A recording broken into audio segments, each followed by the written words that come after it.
اور آپ کیا ہیں۔ اور یہ معجزہ ابھی گا کر بھی بیان کیا گیا ہے، 5 روٹیاں اور 2 مچھلیاں۔ 5 روٹیاں 2 مچھلیاں، آپ کے درمیان کیا ہوگا؟ کچھ بھی نہیں ہوگا کہ آپ کی جان بھی گیلی نہیں ہوگی۔ آپ کو جب لطف آنا شروع ہو جائے گا، 5 روٹیاں اور 2 مچھلیاں اتنے لوگوں میں کیا ہو جائیں گی؟ ختم ہو جائیں گی۔ آج ہم اس معجزے سے دیکھیں گے، سیکھیں گے کہ ہمیں خدا کا کلام کیا سکھانا چاہتا ہے۔ جب ہم اس واقعہ کو پڑھتے ہیں تو یہ ہمیں یوحنا کی انجیل اس کے 6 باب میں ملتا ہے، اور اس کے علاوہ متی کی انجیل، مرقس کی انجیل اور لوکا کی انجیل میں بھی مندرج کیا گیا ہے۔ اور اس واقعہ میں خداوند یسوع مسیح نے 5000 مردوں کے علاوہ عورتوں اور بچوں کو کھانا کھلایا۔ تو آئے دیکھیں یوحنا کی انجیل 6 باب اس کی پہلی آیت سے لے کر 4 آیت میں کیا لکھا ہے۔ ان باتوں کے بعد یسوع گلیل کی جھیل یعنی تبریاس کی جھیل کے پار گیا، اور بڑی بھیڑ اس کے پیچھے ہو لی، کیونکہ جو معجزے وہ بیماروں پر کرتا تھا وہ ان کو دیکھتے تھے۔ یسوع پہاڑ پر چڑھ گیا اور اپنے شاگردوں کے ساتھ وہاں بیٹھا، اور یہودیوں کی عید فصح نزدیک تھی۔ آمین۔ یہاں پر جب ہم دیکھتے ہیں تو یسوع مسیح کیا ہے جی اپنے شاگردوں کے ساتھ، اور باقی 3 اناجیل کو دیکھیں تو لوگ پچھلے 2-3 دن سے یسوع مسیح کے پیچھے چل رہے ہیں، بیابان میں ہیں، ان کو فکر نہیں اپنے گھر بار کی، اپنے مال ڈنگر کی، وہ یسوع مسیح کے پیچھے پیچھے چل رہے ہیں، سیکھ رہے ہیں، سن رہے ہیں، تعلیم پا رہے ہیں، اور بتھیرے معجزات ہو رہے ہیں۔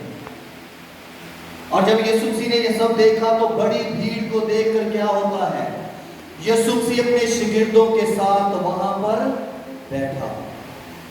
بائبل مقدس کے مطابق جب ہم ہسٹری کا مطالعہ کرتے ہیں تو جب کوئی استاد، کوئی ربی بیٹھ جاتا تھا تو ایک بہت اہم سچائی سننے کو، سیکھنے کو ملتی تھی۔ یاد ہے جب ہم یسوع مسیح کے پہلے پیغام کو دیکھتے ہیں تو بڑی بھیڑ یسوع مسیح کے پیچھے چل رہی ہے، اور یسوع مسیح متی 5 باب کے مطابق کیا دیکھتے ہیں؟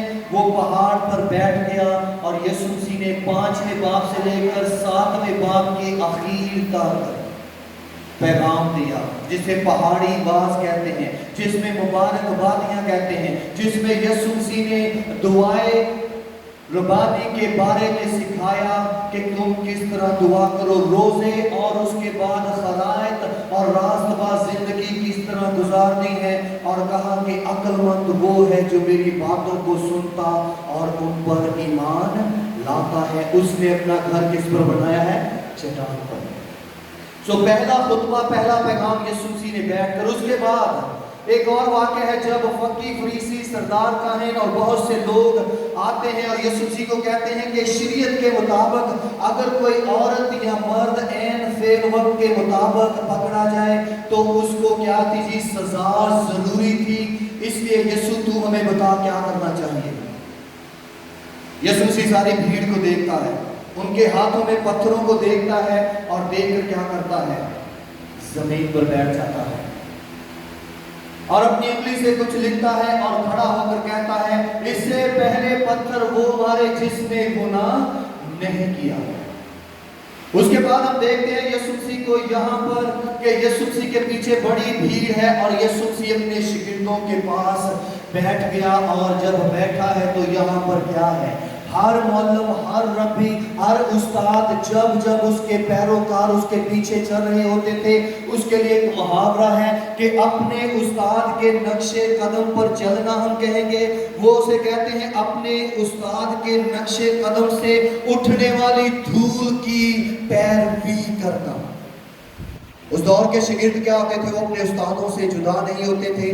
یاد ہے ایلیا اور الیشا کا واقعہ۔ ایلیا کے پیچھے وہ چلتا تھا، اس کے یہاں تک کہ ہر طرح کے وہ کاموں میں شریک ہوتا تھا، اس کی مدد کرتا تھا، اور جب ایلیا اٹھایا جانا تھا تو باقی نبی یا انبیاء ذات یعنی کہ نبیوں کے جو بیٹے تھے، جو سیکھ رہے تھے کہ نبوت کیسے کرنی ہے، خدا کی آواز کو کیسے سننا ہے، کوئی بھی موجود نہیں تھا۔ لیکن ایلیا کے وقت جب وہ آسمان پر اٹھایا جانا تھا، الیشا وہاں پر موجود تھا۔ اسی طرح شاگرد اپنے استاد کے پیچھے چلتے تھے اور جب وہ بیٹھ جاتا تھا تو غور سے سنتے تھے۔ آئیں دیکھیں یہاں پر یسوع مسیح کیا سکھانا چاہتا ہے۔ جب ہم یوحنا کی انجیل 6 باب اس کی 5 آیت سے پڑھتے ہیں تو لکھا ہے، جب یسوع نے اپنی آنکھیں اٹھا کر دیکھا کہ میرے پیچھے بڑی بھیڑ آ رہی ہے تو فلپس سے کہا کہ ہم ان کے کھانے کے لیے کہاں سے روٹیاں مول لیں۔ بہت دفعہ ہماری زندگی میں خدا جب کوئی گواہی، جب کوئی عجیب کام کرنے والا ہوتا ہے تو وہ ہم سے پوچھتا ہے کہ ہمیں کیا کرنا ہوگا۔ اور یہاں پر فلپس سے کہا کہ ہمیں کیا کرنا ہوگا، اور اگلے حصے میں لکھا ہے مگر اس نے اسے آزمانے کے لیے کہا تھا کیونکہ وہ آپ جانتا تھا کہ میں کیا کروں گا۔ یسوع مسیح بھی بہت دفعہ چاہتا ہے ہمارے ساتھ اس قربت، اس رشتے میں ہم سے پوچھنا کہ ہم کیا کریں گے، لیکن سب کچھ وہ کرے گا کیونکہ جنگ اس کی ہے، وہ یہوہ ہے، وہ اچھا چوپان ہے، وہ ہماری رہنمائی نہیں کرے گا، وہ ہمارے دشمنوں کے سامنے دسترخوان بچھانے کی قدرت اور طاقت رکھتا ہے۔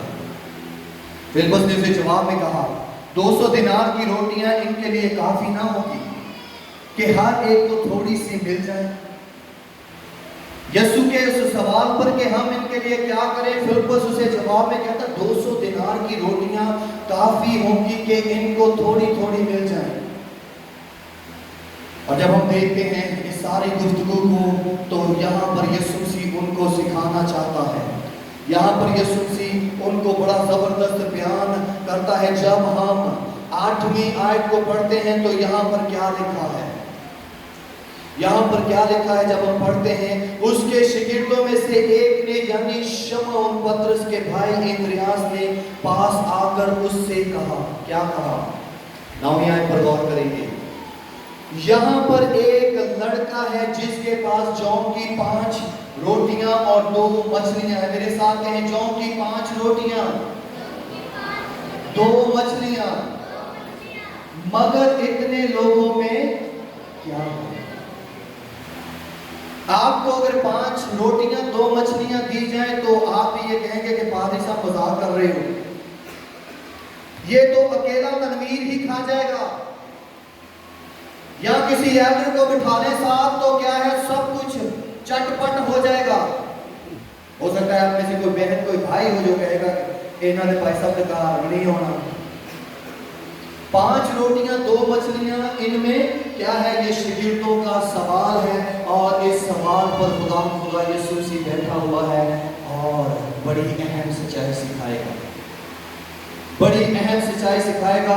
اور آگے کیا لکھا ہے 10 اور 11 میں لکھا ہے یسوع نے وہ روٹیاں دی، شکر کر کے انہیں جو بیٹھے تھے بانٹی، اور اسی طرح مچھلیوں میں سے بھی جس قدر چاہتے تھے بانٹ دیا۔ جب وہ سیر ہو چکے تو اس نے اپنے شاگردوں سے کہا کہ بچے ہوئے ٹکڑوں کو جمع کرو تاکہ کچھ ضائع نہ ہو۔ 5 روٹیاں 2 مچھلیاں، جب ہم ان 5 روٹیاں 2 مچھلیوں کو دیکھتے ہیں تو یسوع مسیح نے کہا کہ ان میں سے کچھ ضائع نہ کیا جائے۔ 12ویں آیت میں کیا لکھا ہے،